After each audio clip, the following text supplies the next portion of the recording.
Assalamualaikum warahmatullahi wabarakatuh. Perkenalkan, nama saya Rizkiatul Fosia dari Program Studi Ilmu Komputer Universitas Hasanuddin. Di sini, saya akan memaparkan materi mengenai analisis studi kelayakan usaha reseller hijab. Saat ini, bisnis merupakan bukan hal yang baru lagi dalam dunia perekonomian. Banyak orang yang mulai melakukan kegiatan bisnis. Ada dua studi atau analisis bisnis atau usaha yang dapat digunakan, yaitu studi kelayakan usaha dan analisis SWOT. Studi kelayakan usaha atau bisnis adalah suatu kegiatan yang mempelajari secara mendalam tentang suatu usaha atau bisnis yang akan dijalankan dalam rangka menentukan layak atau tidak usaha tersebut dijalankan, dan juga mengontrol kegiatan operasional secara rutin dalam rangka pencapaian tujuan serta keuntungan yang maksimal. Adapun tujuan dari studi kelayakan usaha atau bisnis yaitu, yang pertama, menghindari risiko kerugian.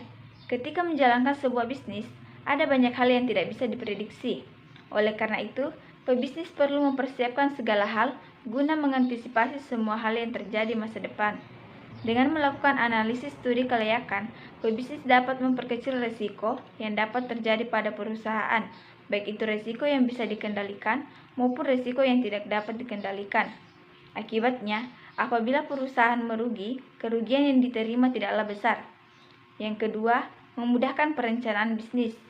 Saat melakukan analisis kelayakan usaha, pebisnis akan mendapatkan segala informasi yang berhubungan dengan bisnis yang akan dirintis, termasuk kelebihan dan kekurangan bisnis. Dari hasil analisis tersebut, pebisnis dapat lebih mudah melakukan perencanaan ke depannya. Tidak hanya itu, berkat analisis kelayakan yang dilakukan, pebisnis bisa merencanakan kegiatan yang bisa memberikan keuntungan bagi perusahaan. Yang ketiga, memudahkan pelaksanaan bisnis. Melalui analisis kelayakan bisnis, program-program yang sebelumnya direncanakan dapat dieksekusi dengan lebih mudah dan akurat. Dari hasil analisis, nantinya pebisnis dapat menilai dan mengevaluasi mana saja program dan kebijakan yang perlu diberikan keuntungan dan kerugian bagi perusahaan.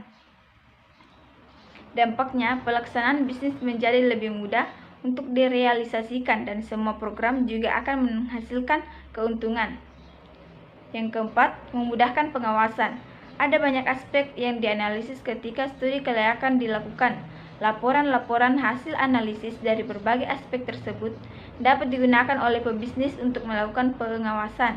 Selain pengawasan dari internal, sebuah perusahaan juga mendapat pengawasan dari eksternal.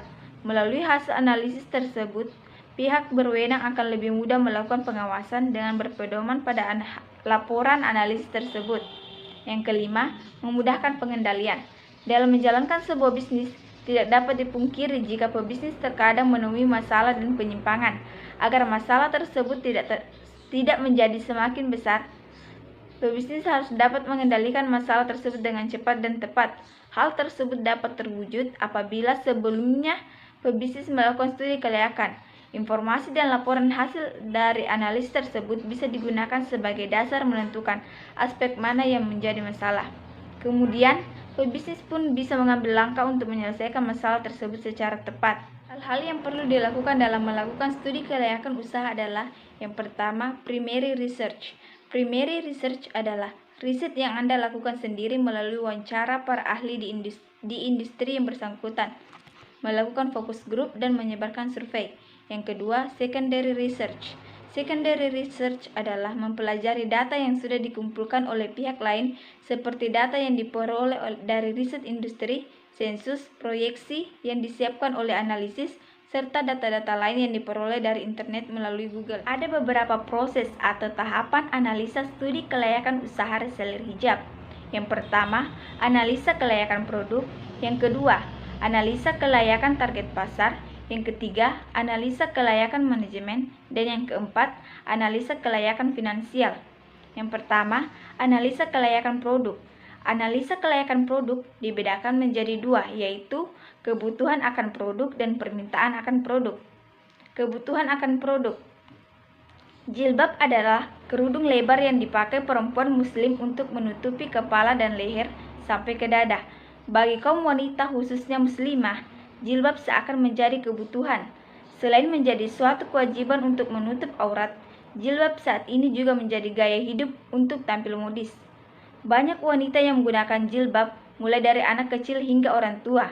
Dengan begitu, secara otomatis kebutuhan akan jilbab semakin meningkat, karena setiap orang yang memakainya tidak mungkin hanya memiliki satu jilbab saja. Analisa kelayakan yang kedua adalah analisa kelayakan target pasar. Target pasar dari usaha ini adalah wanita, khususnya muslimah mulai dari anak-anak hingga orang tua, bisa membeli produk ini dengan harga yang terjangkau, sehingga konsumen tidak perlu khawatir mengenai harga jilbab yang ditawarkan. Harga yang ditawarkan untuk produk jilbab ini tergantung pada jenis, ukuran, dan model jilbabnya, berkisar antara 20.000 hingga 100.000, serta memberikan penawaran khusus jika membeli lebih dari 5 jilbab sekaligus dengan model yang sama, maka pembeli akan mendapatkan potongan harga sebesar 5.000. Proses pemasaran yang dapat dilakukan yaitu melalui berbagai media sosial seperti Facebook, WhatsApp, Instagram, dan lain-lain dengan mengupload gambar dari produk yang ditawarkan. Analisa kelayakan yang ketiga adalah analisa kelayakan manajemen. Reseller jilbab ini juga biasanya tidak dilakukan oleh satu orang saja, melainkan ada beberapa orang yang dapat bekerja sama dalam satu tim yang saling berintegrasi.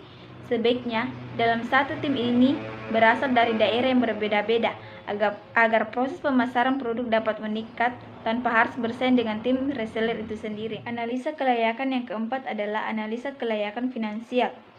Ini merupakan rincian modal awal untuk usaha reseller hijab ini.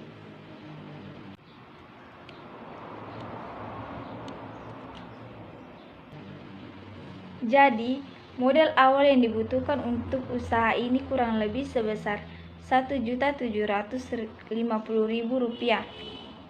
Analisis SWOT kelayakan usaha reseller jilbab. Yang pertama, strength atau kekuatan. Kekuatan dari usaha reseller jilbab ini yaitu 1. Menjual produk untuk semua kalangan masyarakat, khususnya untuk wanita muslim. Yang kedua, harga terjangkau. Dan ketiga, memiliki varian warna dan motif. Yang kedua, weakness atau kelemahan. Kelemahan dari usaha reseller jilbab ini yaitu promosi yang tidak rutin dan produknya mudah ditiru. Yang ketiga, opportunity atau peluang. Peluang dari usaha reseller jilbab ini yaitu 1. Berkembangnya tren gaya hijab saat ini membuat para wanita sangat tertarik menggunakan hijab, sehingga peluang produksi produk bisa meningkat. Yang kedua, memanfaatkan media sosial dalam memasarkan hasil produksi membuat peluang semakin berkembang. Yang ketiga, target pasar yang mencakup semua usia. Yang keempat, threat atau ancaman. Ancaman dari usaha reseller jilbab ini yaitu munculnya usaha-usaha bisnis baru yang dapat menggeser produksi. Wassalamualaikum warahmatullahi wabarakatuh.